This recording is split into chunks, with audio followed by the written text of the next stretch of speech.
Hi, I'm Ruby. I'm almost 14. I used to spend hours on this forum called The Quiet Room. It was a place for teenagers to share their stories. Like this girl, April, who said her parents thought she was ugly her whole life. But the ending of the story completely shocked me. And Wendy's story was totally insane. One day, some weird billionaire basically rented her whole family. Then they ended up hiding out and living in a supermarket. There were tons of stories like that on the forum. Kids supported each other and offered advice. But I never posted anything myself. I figured all those stories were fake, and I just read them to escape reality for a while. That night, I was about to open a story from a guy named Charlie. Suddenly, the door flew open, and my older sister Maddie walked in. Ruby, have you seen what time it is? Go to sleep! Last summer, our parents went away for a weekend trip to the mountains and never came back. They got caught in a landslide. After that, everything changed.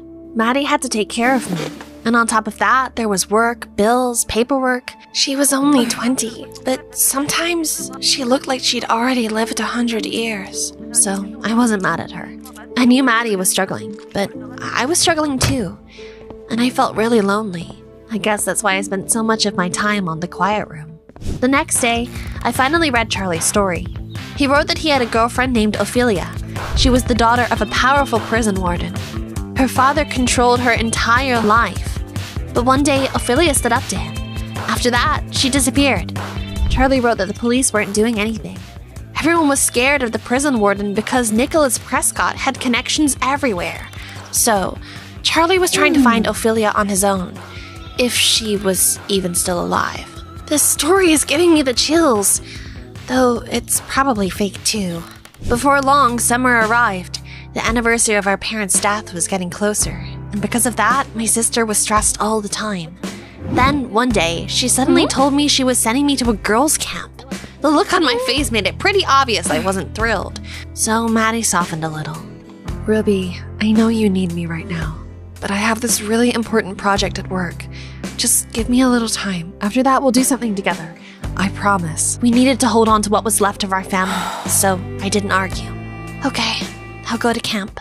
But I definitely wasn't expecting the camp to be inside an old prison. There were girls everywhere, none of them older than 15, and somehow nobody else seemed weirded out by it. Then, the owner of the camp came out to greet us, Fanny Hatter. Welcome, girls. This is my assistant, Agnes. As for me, you can just call me Fanny. I'll do my best to become a true friend to all of you. Everyone seemed hypnotized by her smile, but to me, Fanny felt fake. I grew up in a very strict family. I spent my whole childhood dreaming about freedom, and now I want to give that freedom to other girls. There are no rules here, and don't worry about the camp being in such a strange place. The old prison building was just incredibly cheap. We ate in the prisoners' cafeteria, slept in former jail cells, and the playground was built in what used to be the prison yard. But Fanny was telling the truth about one thing. There really were no rules here. We could stuff ourselves with ice cream and stay up all night if we wanted to. Fanny acts like some magical fairy godmother, but animals on farms get treated well too, right before they get turned into steaks. Something about the place felt wrong, so I decided to call Maddie and ask her to take me home. But my sister didn't answer. One day passed, then another, and I started panicking. It had started out exactly the same way with our parents too. First they stopped answering their phones, then we got the news that they were dead. My mind immediately went to the worst possible scenarios. What if Maddie got into a car accident or slipped in the tub? I didn't wait any longer. I quite literally escaped from the prison. Luckily, the gates were open and there wasn't even anyone in the guard booth. I got on a bus and made it back home. I searched every single room, but my sister was nowhere to be found. Then I noticed Maddie's laptop. I knew it was wrong, but I still opened it and read her messages to a friend. And do you know what I found out? Maddie had left to sign away her custody of me and find an orphanage for me to live in. Tears started running down my face. I felt like an abandoned kitten that had become too difficult to take care of. Then suddenly, someone knocked on the door. There's our little runaway. With that perfect smile glued to her face, Fanny looked like some plastic Barbie doll. And standing behind her like a storm cloud was Agnes. I'm not going back to that camp! Sweetheart, that's not your decision to make. You're in my custody now. The next second, Agnes grabbed my arm and dragged me to their car. And that's how I ended up back at the camp. Fanny clapped her hands and called all the girls into the cafeteria. My darlings, I created this paradise just for you, which is why I am deeply hurt that Ruby tried to run away. So, unfortunately, I'll have to punish her. Ruby will spend the next 24 hours in the solitary room. Agnes grabbed my wrist again and dragged me downstairs into what looked like a dungeon. When the bars slammed shut behind me, I looked around. A hard bed, a dim light bulb, stone walls. This had probably once been solitary confinement for prisoners who broke the rules. I started crying. My sister wanted to send me away to an orphanage. Fanny had turned this place into a prison disguised as the world's greatest summer camp, and there wasn't even any signal down there. But eventually, I got tired of crying and started looking around instead. That's when I noticed some words scratched into the wall. If you're reading this, don't look for me. Ophelia Prescott. Where have I heard that name before? Just in case, I took a picture of the message and eventually fell asleep. The next day, after Agnes let me out, I suddenly remembered why that name sounded so familiar. I went back onto the forum and reread Charlie's story. His girlfriend's name was Ophelia, and her father, Nicholas Prescott, was a prison warden. It couldn't have been a coincidence, right? Wait, does that mean Charlie's story is actually real? I left a comment under his post saying I thought I'd found the place where Ophelia's father had been keeping her. I even attached the picture of the message on the wall. Charlie replied almost immediately. He asked for the camp's address and said he'd come as soon as he found people on the forum willing to help search for Ophelia. This place is a camp for girls under 15. I doubt they'll let you in. He replied that he'd figure something out, then logged off. After that, he disappeared for several days and didn't send any new messages. At some point, I started thinking again that maybe every story on the Quiet Room was fake. Maybe Charlie was just some random troll. Forget it, Ruby. You've already got enough problems. A few days later, Fanny set up another one of her happy breakfasts. Girls, I finally found the perfect camp counselors, and a security guard too, just to make sure nobody tries to run away again. Normally, I would have rolled my eyes, but then a guy and two girls walked into the cafeteria. They were all older than me, and somehow I felt like I already knew all three of them. Everyone meet Charlie, April, and Wendy. Wait, these were the kids from the forum. I remember their stories. Did that mean all of them were actually real? Breakfast ended, but the three of them stayed behind, whispering about something at their table. Hey, I'm Ruby. I'm the one who found the message on the wall. Thank you. That was the first real clue we've gotten. April and Wendy read my story too, and they wanted to help. Not gonna lie, sneaking in here undercover as camp staff was a genius move. Yeah, we got lucky they were hiring. From here, we can handle the rest ourselves. We really don't want to drag you into this, Ruby. Too bad. I'm helping with the investigation whether you like it or not. All right, you've earned yourself a spot on the team. Later, I brought them down into the dungeon to show them the message. Except when we got there, the spot on the wall had been patched up and painted over. Someone did this very recently. The paint's still wet. I bet Fanny did it. So even if I saw the message, I wouldn't be able to prove it to anyone. Fanny could be working with Ophelia's father. We need to find out more about her. And about this place, too.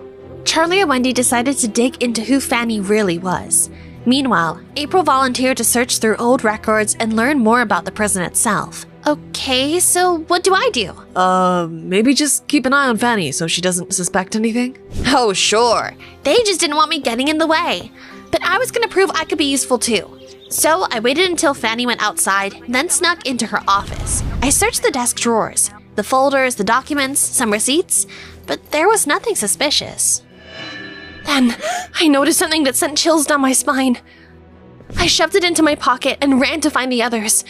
They'd gathered in one of the empty prison cells to discuss the first results of the investigation. So, did you guys find anything out? This prison shut down 50 years ago, and it has nothing to do with Ophelia's father.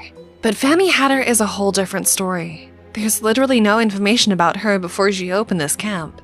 It's like she didn't exist. I found something suspicious in her office. I pulled a sunflower-shaped brooch out of my pocket and showed it to them. Charlie and April looked confused, like they didn't get what was so important about it. But Wendy suddenly sat up straight. There was this one story on the Quiet Room. A girl wrote about how her parents joined a cult called the Sunny Path. Everyone in the cult wore brooches just like this. Then the cult leader got arrested and the whole thing fell apart. I read that story too. That's why the brooch seemed suspicious to me. Wait, are you saying Fanny used to be a part of a cult? 100%. And now she's trying to build a new one here at the camp and turn herself into the leader. Fanny could be helping Nicholas Prescott. There's a chance Ophelia is still here somewhere. But are you sure we're even supposed to look for Ophelia? I mean, she left that message for a reason. Ophelia is a really kind person. She probably wrote that because she didn't want anyone getting dragged into this. She didn't want people getting hurt because of her. After that, nobody argued anymore. The next day, we started searching the prison grounds. Then, inside one of the old maintenance rooms, Charlie suddenly froze after spotting a pile of old clothes in the corner. These belong to Ophelia. Oh no. A second later, we heard footsteps.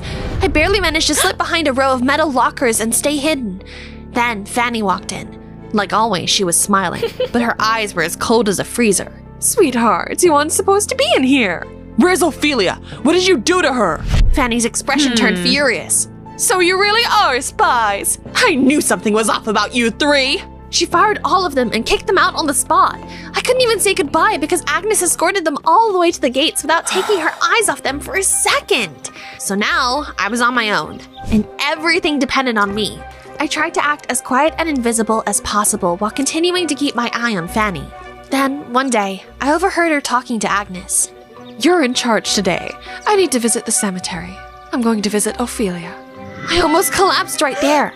Ophelia was at the cemetery? Did we fail to save her in time? I snuck over to Fanny's car and climbed in the trunk. Seriously, never do anything like that. First of all, it's dangerous, and second, it's unbelievably uncomfortable. Pretty soon, I felt the car moving. When it finally stopped, I waited a few minutes before carefully climbing out. Wow, a cemetery parking lot. Awesome. The place was almost empty, so I immediately noticed two figures standing near one of the gravestones, doing something. One of them was Fanny. I couldn't make out the second person, so I carefully moved closer and hid behind a tree. Do you think it looks realistic enough? Yeah, it looks completely real. I peeked out from behind the tree and managed to read the name on the gravestone, Ophelia Prescott. A chill instantly ran down my spine. I panicked and realized this was way too much for me. I just wanted to run away, but then I tripped over a branch and accidentally gave myself away. Ruby? Don't come near me! What did you do to poor Ophelia? I'm Ophelia Prescott, and I'm alive. Shh, we're literally trying to keep that a secret. She's just a scared kid, and she's worried about me. She deserves to know the truth. My father really is a cruel tyrant. The first time I ever stood up to him, he locked me in the basement of our house, but our former family driver helped me escape. Then he left town because he was afraid of my father's retribution. At first, I wanted to ask Charlie for help, but I changed my mind. I didn't want to drag him into all this and put him in danger. So I started wandering from place to place. Eventually, I found that abandoned prison. That's where I've been living, until Fanny found me. I spent my entire childhood in the Sunny Path cult. Everything there was about control and obedience. When the cult leader got arrested, I was finally free. I moved to this town, found people who could make me new papers, and brought the abandoned prison so I could open a camp there. While the place was being renovated, I found Ophelia. She looked all skinny and terrified. When she told me her story, I realized I had to help her, because I knew exactly what it was like to live your whole life under someone else's control. So I asked my contacts to make Ophelia new papers too, so she could disappear somewhere far away from here. While the fake documents are getting ready, we figured this was the best way to make my father stop looking for me. We made the grave and sent him an anonymous message saying I died. That's insane. But your dad's not the only person searching for you. Charlie's been looking for you this whole time, and people on the forum genuinely care about what happened to you. Wait, so Charlie, April, and Wendy aren't Nicholas Prescott's spies? No, we were all just trying to help Ophelia. I kinda knew Charlie wouldn't give up. That's why I left that message on the wall for him, but I never expected so many people to actually care about me. I need to see them. Then we'll finish the plan. After that, I'm leaving this place for good. We called the others, and the next day they came back to the camp. Ophelia finally met April and Wendy in person, and then she and Charlie stood there hugging each other forever. The papers with my new identity are ready. I have to leave. Yeah, it's safer that way. I'll apply to colleges in your city, and this time, nothing's gonna separate us. Well, now that everything is worked out, I guess it's time to say goodbye. Ruby, thanks for not giving up. Seriously, one brave little girl brought all of us together and helped us solve this whole mystery. They're right, Ruby. You're really brave. Take care of yourself, okay? We all hugged goodbye, and then they left. Danny and I stood there for a long time, watching their car disappear down the road.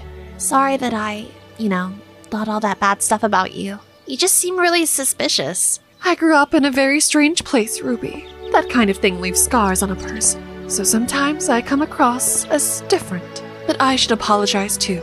Sending you to that solitary cell as punishment was wrong. Yeah, that sucked. But without it, we probably wouldn't have gotten the happy ending. About a week later, rumors started spreading around town.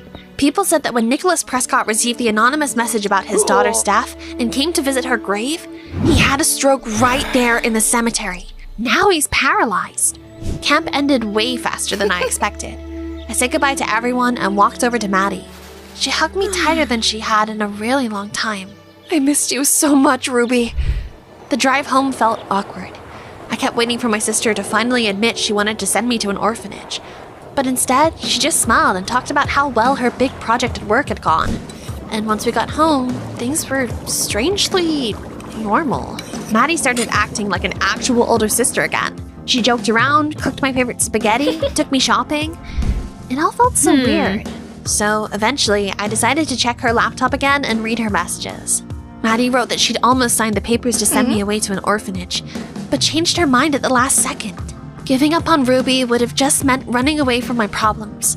We need each other. I love her. I stared at the screen for a long time. Then I started crying. I guess I had too many pent-up emotions. That evening, I opened the quiet room again. But this time, I opened it to share my own story and ask for advice. Should I tell Maddie that I know she almost gave me up, or should I stay quiet? Oh, and by the way, if you haven't seen the stories about April, Wendy, and Ophelia yet, you can find the links in the description.